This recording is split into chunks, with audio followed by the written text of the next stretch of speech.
12년 전 2005년 9월 수요예배 시간에 요한계시록을 강의하기 시작을 해서 그 다음에 5월까지 강의를 했더라고요. 그리고 난 다음에 오늘 12년 만에 다시 요한계시록을 여러분 앞에 또 설교하게 되었습니다. 오늘은 미래를 대비하는 요한계시록 그 첫 번째 시간입니다. 첫 번째 시간은 대단히 중요하죠. 강의를 들을 때도 첫 번째 시간을 놓치면 한 학기 동안 헷갈립니다. 교수가 뭘 어떻게 그리고 어떤 방법으로 강의를 진행하고 무엇이 중요한가를 얘기하기 때문이죠. 종교개혁자 존 칼빈은 우리는 잘 알고 있습니다. 그는 주석을 썼는데요. 그 주석 가운데 요한계시록 딱 하나만 유일하게 쓰지 않았습니다. 존 칼빈이 요한계시록 주석을 쓰지 않는 것은 능력이 없어서가 아닙니다. 요한계시록 주석을 쓰지 않는 여러 가지 이유가 있지만 가장 유력한 것은 중세교회가 즉 존 칼빈이 종교개혁 시대에 16세기에 있었는데 그 전에 천년의 중세교회 시대 동안 이 요한계시록을 너무 신비스러운 책으로 해석함으로써 기독교인들을 우민화시켰기 때문입니다. 즉 요한계시록을 잘못 사용한 거죠. 또 하나의 이유는 당시 종교개혁의 동지들이었던 쯔빙글리 그리고 루터 같은 종교개혁자들이 요한계시록의 정경성을 인정하지 않았습니다. 인정은 했지만 의구심을 좀 가졌죠. 또 루터 같은 경우 야고보서 같은 경우를 아주 가볍게 다루기도 했습니다. 따라서 칼빈은 이런 문제의 소지가 있는 책에 대해 주석을 굳이 써서 문제를 만들고 싶지는 않았던 것 같습니다. 그런데 이러한 중세뿐만 아니라 초대교회 당시에도 요한계시록에 대한 의구심을 많이 가졌었습니다. 이 초대교회 당시 중요한 지역, 특별히 이 동방지역, 구교죠. 구교, 서방교회 말고 유력한 교회 지도자들, 유세비우스 같은 사람들, 이들은 요한계시록에 대해 정경성의 의문을 가졌고 또 2세기에는 거의 요한계시록을 사용을 하지 않았습니다. 반면에 이단들이나 광신도들이 요한계시록을 이용함으로써 이 정경성의 의혹을 가지게 된 것입니다. 그러나 이러한 이유로 우리가 요한계시록을 연구하지 않고 또 교회에서 설교하지 않는다면 이단들의 도구로만 쓰이게 되겠죠. 그리고 이단들이 우리 깊숙이 들어와 있는데 기존 성도들이 이러한 말에 현혹이 되어서 푸르는 성경의 내용을 보고 와 이게 새롭다. 참 이거 대단하다. 처음 듣는 말이다. 성경을 가지고 잘 덮으네. 단순히 이렇게만 알아듣고 거기에서 혹해가지고 따라가는 사람들이 또 있기 때문입니다. 속수무책으로 이렇게 성도들을 버려둘 수는 없습니다. 그뿐만 아니라 이단이 아닐지라도 한국의 많은 교회 목회자들, 다는 아니지만 작은 교회 목회자들이 성도들을 요한계시록이라고 하는 비밀의 책을 가지고 바르게 설교하는 분도 계시겠지만 이상하게 해석함으로써 성도들을 이상하게 만들어가는 그런 교회들도 있다고 봅니다. 원하건대 이제 이 금요기도 시간에 몇 번 이제 설교를 하게 될지 모르지만 이 요한계시록을 설교를 하면서 이런 기도를 했습니다. 하나님, 바른 진리를 가르치게 해 주시옵소서. 바른 진리, 바른 해석 그런 기도를 하고 있습니다. 자, 9절 말씀을 좀 보시겠습니다. 9절 말씀 보시면 나 요한은 너희 형제요 예수의 환난과 나라와 참음에 동참하는 자라. 하나님의 말씀과 예수를 증언하였으므로 말미암아 밤모라 하는 섬에 있었더니. 아멘. 저를 보시죠. 자, 이 본문 속에는 2절에도 나오지만 오늘 본문 속에는 나 요한은 저자가 누구임을 확실하게 얘기해주고 있습니다. 이 저자는 누구죠? 요한입니다. 이게 성경에 나오는 요한 가운데 예수님의 오시는 길을 가이드했던 세례 요한은 이미 죽었습니다. 그리고 다른 요한들도 죽었습니다. 여기에 요한은 바로 예수님의 제자입니다.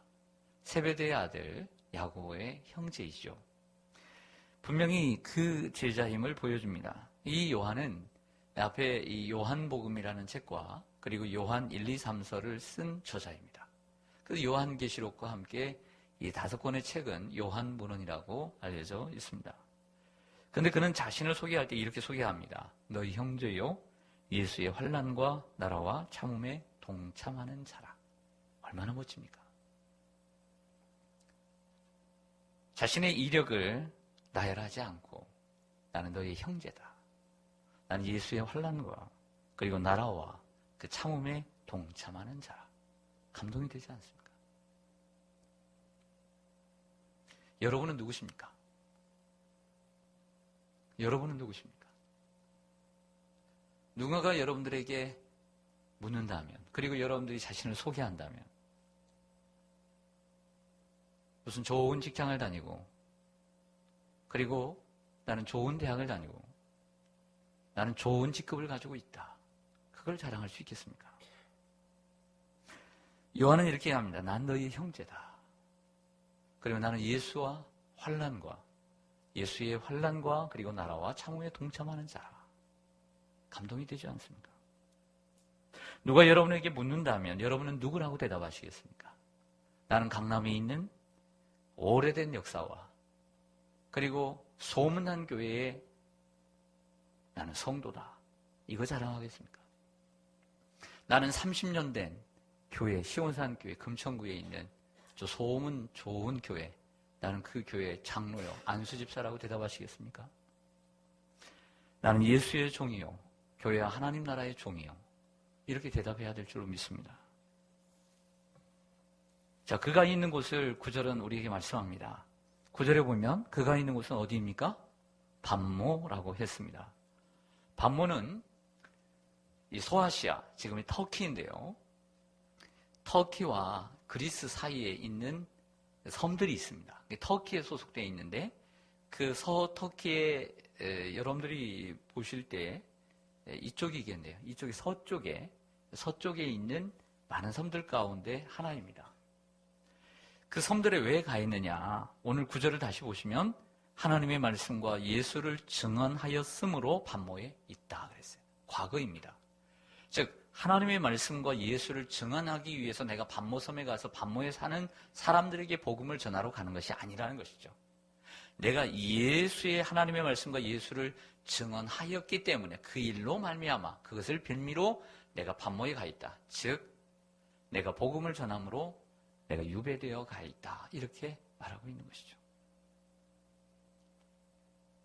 그렇습니다. 요한계시록은 예수님의 제자 사도 요한이 소아시아 서쪽에 위치한 밤모섬에 예수의 복음을 전하다가 잡혀가지고 미움을 받아서 로마 제국에 의해서, 로마 황제의 명령에 의해서 유배되어 가 있던 그때에 오늘 이 하나님의 환상을 보고 계시를 받고 오늘 이 글을 쓰게 된 것입니다. 시기는 넓게는 주후 90년에서 100년 사이를 봅니다. 그리고 신약성경의 마지막 기록된 책이죠. 그리고 보통은 주후 96년에 아마 기록했을 것이다. 이렇게 말하고 있습니다. 그런데 사도 요한이 요한계시록을 기록했을 때 어떻게 기록했는가를 한번 생각해 보기를 원합니다. 만약 여러분들이 요한계시록이라는 게 환상이라는 게 꿈이라는 것도 그렇잖아요. 여러분들 밤에 꿈을 꿨을 때 오래 기억되는 꿈도 있고 어떤 것은 정신없이 무서워서 깨긴 깼는데 잊어버리는 개꿈도 있고 근데 어떤 꿈은 선명하게 생시처럼 기억되는 꿈도 있습니다. 근데 그것이 짧은 기간이라고 한다면 짧은 사건이라고 한다면 내가 지금 써도 쓸 수 있겠지요. 근데 요한계시록만큼이나 22장이나 되는 이 방대한 양을 여러분들이 하룻밤 사이에 꿈을 꿨다고 할지라도 그것을 여러분들이 그것을 받아서 즉시 적을 수 있겠느냐 말이죠. 그리고 오늘 본문에 보면 이 요한계시록이라고 하는 책이 단순하게 느낌으로 받은 대로 기록되는 그냥 수필도 아니고 소설도 아닙니다. 그냥 역사적으로 기록된 것이도 아닙니다. 논리적이고 아주 정리되어 있을 뿐만 아니라 요한 속에 있는 요한의 기법이 그 속에 숨어져 있는 것이죠. 그래서 어떤 사람들은 그 환상을 받은 후에 곧바로 기록했다는 이야기도 있고, 어떤 사람들은 그것이 아니라, 그 환상을 본 것이 아니라 어떤 그가 심리적으로 어떤 생각을 해서, 기발한 어떤 생각을 해서 그가 기록한 것이다. 즉 가짜라는 거죠. 자, 이런 논리라고 한다면 성경이 아니죠. 하나님의 계시도 없고 자기가 만들어서 쓴 것이라고 한다면 이러한 견해는 잘못된 견해입니다. 성경이 들어갈 수도 없고, 이러한 성경, 하나님께 받은 말씀을 정경이라고 얘기합니다. 그것을 정경성이라고 얘기를 하죠. 이거 분명히 하나님께 받은 말씀이다. 이것을 정경이라고 얘기합니다. 그래서 수많은 책들이 많았는데 예수의 내용들을 쓴 그들이 많았지만 다 구분을 한 겁니다. 이것은 가짜다, 위경이다. 이것은 비스무림하다, 외경이다. 이것은 정말 하나님께 받은 말씀이다, 정경. 그래서 정경이 바로 66권으로 결정이 된 것입니다. 그렇다고 한다면 분명히 곧바로 기록했을 것도 만무합니다. 이 많은 그 방대한 양을 정말 어떤 천재라 할지라도 그것을 기록하기는 쉽지 않은 것이죠. 또 이것이 몇 날 며칠 계속 되었다고 한다면 이해는 가죠. 그날 1장을 기록하고 그 다음날 2장을 기록하고. 그러나 성경은 오늘 22일 동안 받았다 이런 말이 없습니다. 우리는 이렇게 정리할 수가 있습니다. 분명히 하나님께 환상을 받아가지고 그가 받은 것이 맞습니다. 할렐루야. 그럼 어떻게 기록했느냐? 곧바로 기록하지 않았다는 것이죠. 왜? 요한계시록의 논리를 보면, 그리고 요한계시록의 구조를 보면 아무렇게나 기록했다고 말할 수가 없는 것이죠. 그렇다고 한다면 깊이 묵상하고, 그리고 깊이 생각하고, 그리고 기도하면서 오늘 이 요한계시록을 기록했다는 결론이 나오게 되는 것이죠.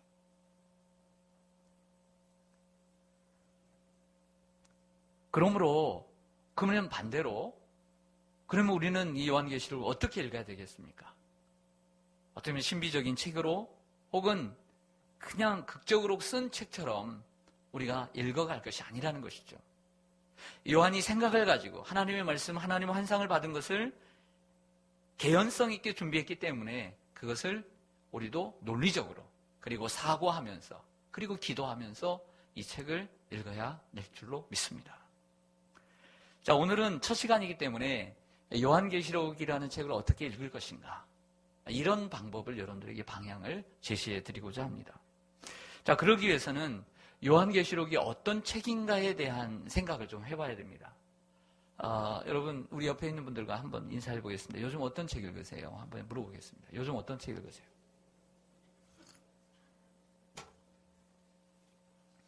네, 대답할 말이 없으니까 성경책 읽고 있다고 이렇게 대답을 하겠죠. 네, 다른 책들을 읽은 책들이 없으니까 때로는 그렇게 할 때는 새벽기도 시간에 책도 읽고, 교회 오면 성경 읽으니까 책이라는 것은 성경책 말고는 별로 안 읽는 분들이 많을 것 같은데, 그러면 안 됩니다. 골고루 읽으시는 게 좋아요. 주 교재는 성경이지만 여러분들, 예를 들어서 여러분들이 읽고 있는 책이 소설이라고 한다면 그 소설을 읽을 때 마치 어려운 주석을 읽는 것처럼 읽어서는 안 되는 거예요. 그냥 소설처럼 읽어야 돼요.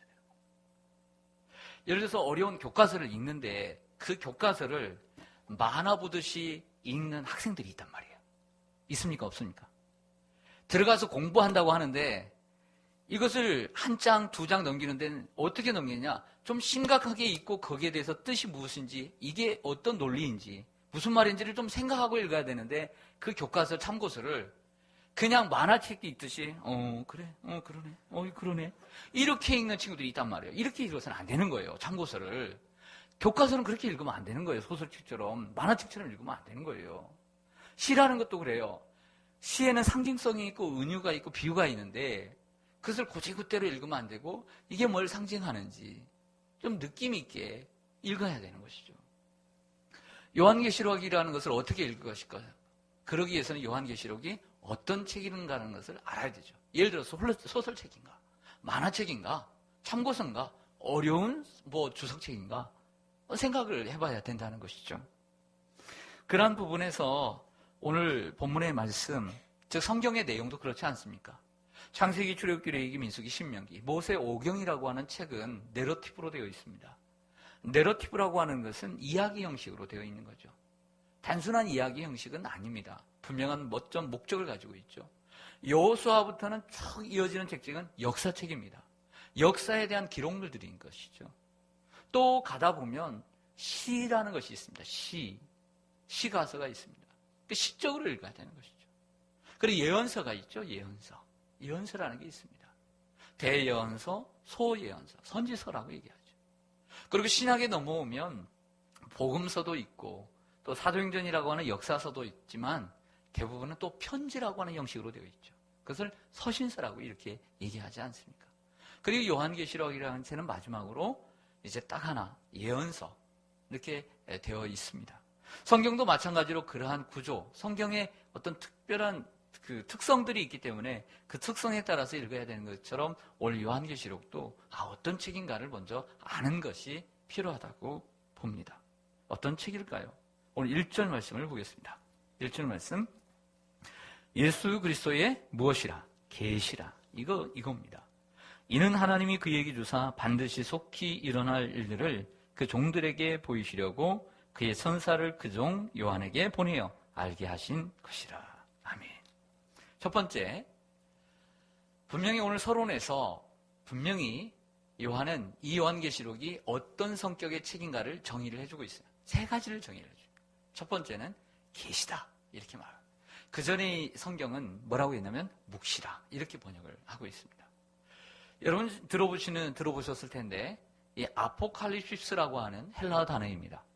이것은 계시라고 하는 책인데 요한계시록에는 딱 한 번 나와 있습니다.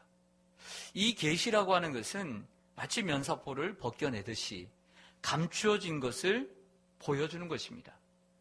계시의 책이다. 이것은 사람들이 쉽게 이해하지 못하는 내용들을 그 베일을 벗겨서 알게 하는 것, 알려주는 성격을 가지고 있습니다. 이런 것을 가리켜, 이런 문학을 가리켜 묵시 문학이라고 말하는 것이죠. 그래서 구약에서 보면 예언서들을 가리켜 묵시 문학이라 이렇게 얘기해요.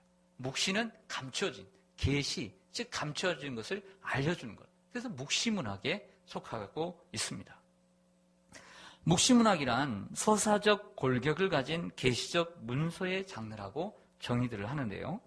서사적인 골격이라고 하는 것은 서론, 본론, 결론이 있고 기승전결이 있는 것처럼 먼저 서론이 있고 발단이 있고 전개가 있고 갈등이 있고 그리고 결론이 있는 것처럼 이러한 논리가 정연하게 이야기이지만 어떤 과정이 정해져 있다라고 보여지는 것이죠. 그리고 여기에 계시적 문서의 장르라고 하는 것은 외부 세계에 속하는 존재를 통해 인간에게 전달되어지는 것. 즉 초월적인 존재라든지 초월적인 그 무엇이 우리에게 그 사람에게 보여주고 가르쳐 줬다는 것이죠. 즉 다시 1절 가보시면요. 오늘 전달 방식이 있습니다. 예수 그리스도의 계시인데요. 이는 이꼴입니다. 이퀄. 처음에 이 계시는 누구에게서 나왔어요? 하나님이죠. 하나님. 하나님이 그에게 주사. 그는 누굴까요? 예수 그리스도입니다.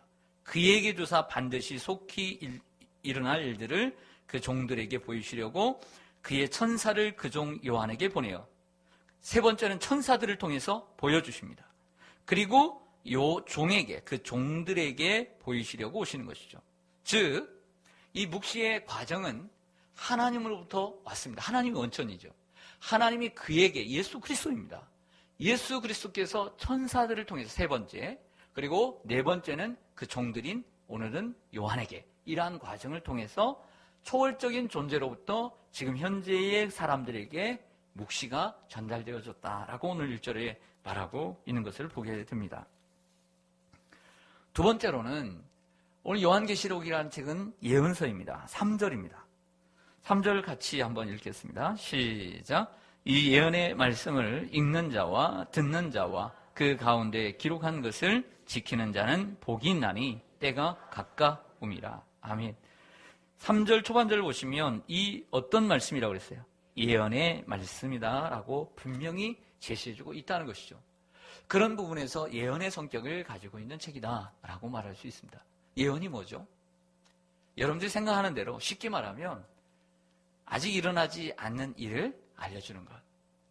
미리 미래의 일을 보여주는 것. 이게 예언이죠. 맞습니까? 네, 예언입니다.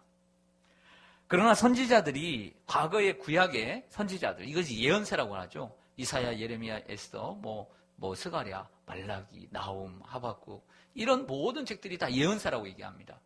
내용이 많은 책을 대예언서, 내용이 작은 것을 소예언서라고 얘기하죠. 그런데 이러한 예언서들의 내용을 구약을 보면 무조건 그 내용을 보면 미래에 일어날 일들에 대해서만 기록하고 있느냐? 어떻습니까? 그렇습니까? 그렇지 않죠.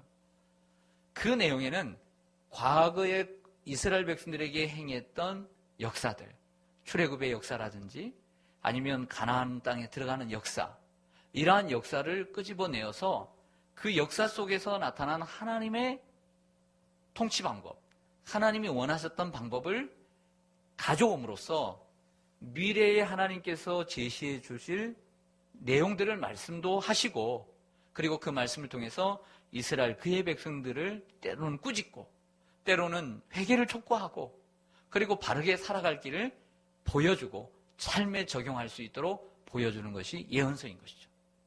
마찬가지로 요한계시록이라고 하는 책을 여러분들이 이렇게 오해해서는 안 됩니다. 장차 나타날 일이라고 했으니까 요한계시록에 있는 내용은 모두 다 몽땅 현재 요한이 지금까지 받은 그 96년이라고 쳤을 때 97년, 98년 그 이후의 모든 일어날 일만 기록하고 있구나. 이거 아니라는 것이죠. 요한계시록의 많은 내용들이 하나님께서 행하신 일들을 기초로 해서 그 하나님의 뜻을 이스라엘 백성들에게 뿐만 아니라 오늘 1세기 그리스도인들에게, 그리고 이것을 읽는 우리들에게 미래의 일들을 또한 보여주시지만 그 말씀을 통해서 우리들에게 하시고 싶어하는, 현재 우리들에게 하시고자 하는 말씀이 있다는 것이죠. 자, 그렇다 한다면 예언서 속에서는 특별히 출애굽의 사건들, 즉 애굽에서 나와서 가나안 땅에 들어가는 이러한 광야 40년의 사건들을 통해서 하나님은 많이 가져오셔서 말씀해 주셨단 말이에요. 그러면 요한계시록은 어떤 사건을 중심으로 미래에 하나님이 보여주실 구속의 사건을 보여주고 계시느냐? 어떤 사건일까요? 어떤 사건을 중심으로 오늘 이 요한계시록은 끌고 가고 있는 것일까요? 그것은 바로 예수 그리스도의 십자가 사건입니다. 예수 그리스도의 십자가 부활의 사건을 중심으로 하나님의 구속의 사건을, 미래에 일어날 구속의 사건을 이끌어간다는 것이 오늘 요한계시록의 핵심이라고 보여집니다. 그래서 예언서라고 하는 것이죠. 그래서 여러분들이 이해하기는, 여러분들이 좀 생각을 하실 때, 장래에 일어날 일이니까 전혀 과거의 일들이 없구나, 이렇게 생각해서는 안 된다는 것입니다.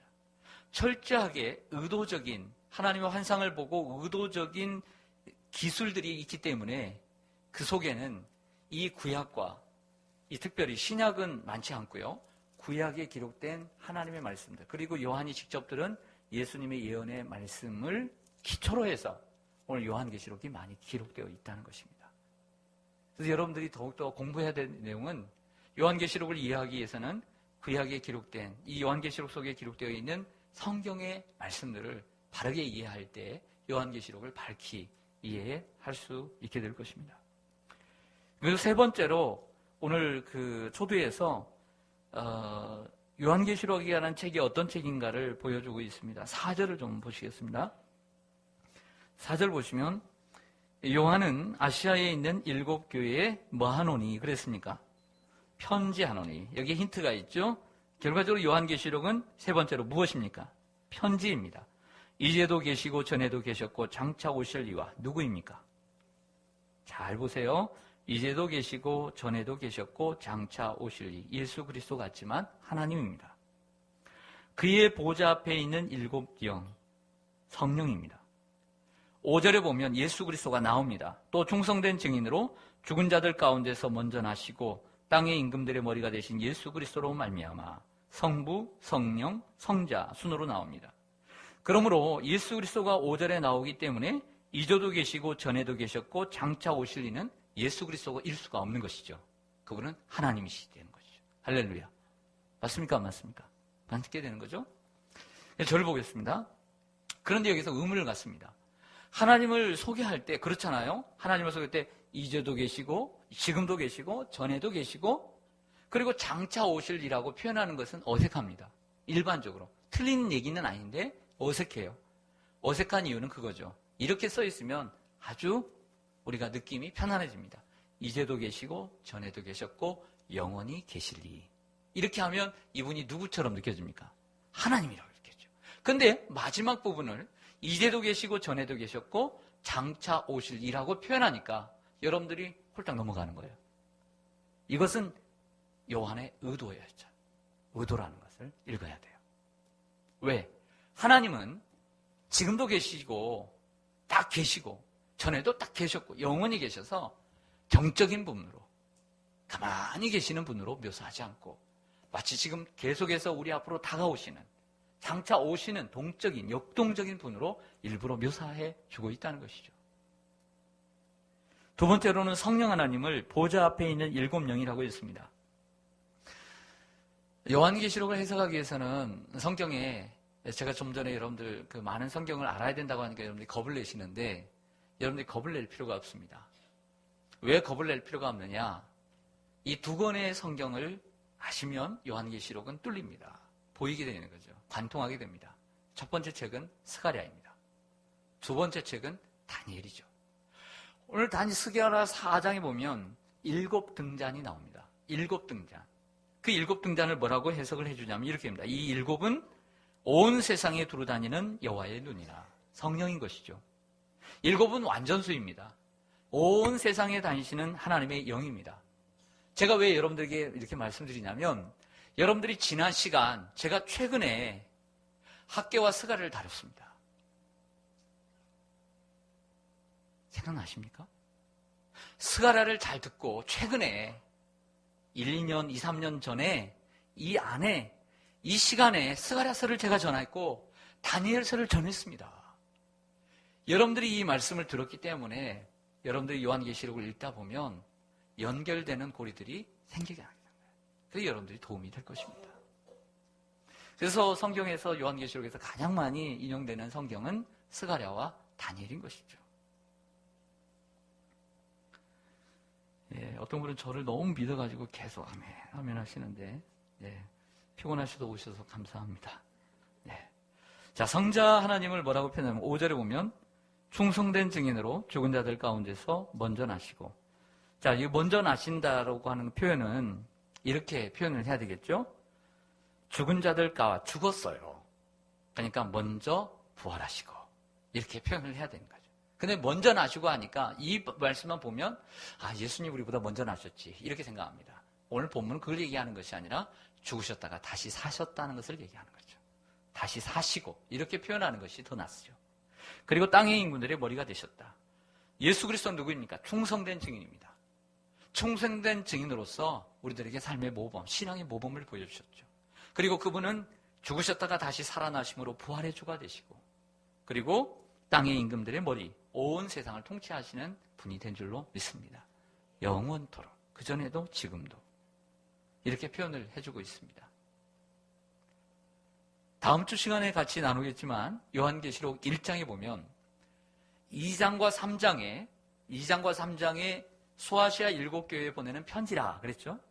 이 7편지에 대한 내용이 2장과 3장의 7교회들을 소개하면서 나가고 있습니다. 그 나가기 전에 1장에서 보여주는 것은 뭐냐? 예수 그리스도입니다. 십자가에 죽으시고 부활하셔서 지금도 하나님 보좌 우편에 지금 계셔서 나타나시는 그분의 모습, 이것을 중심으로 요한계시록이 진행되어 가고 있음을 보여주고 있습니다. 말씀을 정리하겠습니다. 책을 일단 알아야 됩니다. 여러분들이 어떤 서점에 가서 어떤 책을 하나 딱 골랐습니다. 그런데 여러분들이 먼저 생각해야 될 것은 그러잖아. 이런 생각을 하잖아요. 내가 오늘 이 책을 이제부터 어떻게 읽을 것인가를 계획을 해야 됩니다. 화장실에 가서 그냥 내가 심심할 때 심심풀이 땅콩으로 읽을 것인가, 그런 책인가를 보면 화장실에 둬야 돼요. 그러나 심도 있게 읽어야 된다라고 하는 것은 아무도 없는 자리에 내가 집중해서 공부할 수 있는 자리에 그 책을 둬야 되는 것이죠. 침대에 둬야 될 책은 또 따로 있는 것이죠. 내가 그 책을 어떻게 읽을 것인가, 그 책이 어떤 책인가에 대한 정의가 내려져야 합니다. 그러므로 요한계시록은 계시의 책입니다. 묵시문학의 장르를 사용함으로써 저 천상의 실체를 보여주므로 현실을 정확하게 인사이트, 통찰할 수 있도록 보여주는 책입니다. 두 번째로는 예언의 책입니다. 미래에 속히 될 일에 대해서 보여주는 책이 맞습니다. 그러나 좀 전에 말씀드린 것처럼 구약의 예언서처럼 무조건 미래에 일어날 일만 얘기하고 있지 않습니다. 과거의 사건을 통해 미래에 완성될 하나님의 나라를 보여주고 있고 하나님이 이 세상을 구원하시는 방법을 보여주고 있습니다. 또 여러분들이 생각해야 될 것은 요한계시록 1장부터 22장까지 모든 내용이 우리는 벌써 이 책이 기록된 이후에 2000년이 지났습니다. 이 책이 기록된 대로 2000년이 지났으므로 이미 이루어진 내용들이 많이 있다라고 봐야 합니다. 지금 내가 살아가면서 이루어질 일들이구나 이렇게 봐서는 안 된다는 거죠. 분명히 여러 부분들은 이후에도 일어날 일들에 대해서도 기록되어 있지만 1세기, 2세기, 3세기에도 이미 그 당시에 이미 이루어진 성취된 내용들도 많이 기록되어 있다는 것입니다. 그리고 마지막에 주님이 이 땅에 오시고 마지막에 우리가 어떻게 하나님의 나라에 들어가고 심판을 받을 것인지에 대한 내용도 기록되어 있습니다. 세 번째로는 편지로 되어 있습니다. 편지는 분명 보내는 사람이 있고 받는 사람이 있습니다. 모르는 사람에게 편지하는 게 아니죠.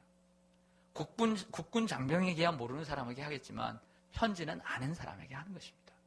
아는 사람에게 한다는 것은 편지이기 때문에 이 말씀은 허공에 던지는 말씀이 아니고 바로 우리에게 그리고 이 시대의 교회에게 보내는 편지고 그리고 요한계시록의 중심은 어디에 있느냐? 교회에 있습니다. 교회에 주시는 말씀인 것을 기억해야 할 줄로 믿습니다. 그러므로 미래를 대비하는 교회, 미래를 생각하는 교회, 우리의 삶을 돌아볼 수 있는 그런 실제적인 내용을 다루고 있다는 사실 앞에 우리가 겸허히 하나님의 은혜를 구하고 또 이 시간마다 하나님 앞에 나와서 말씀 붙잡고 또 씨름하는 또 기도하는 우리가 되기를 간절히 소망합니다.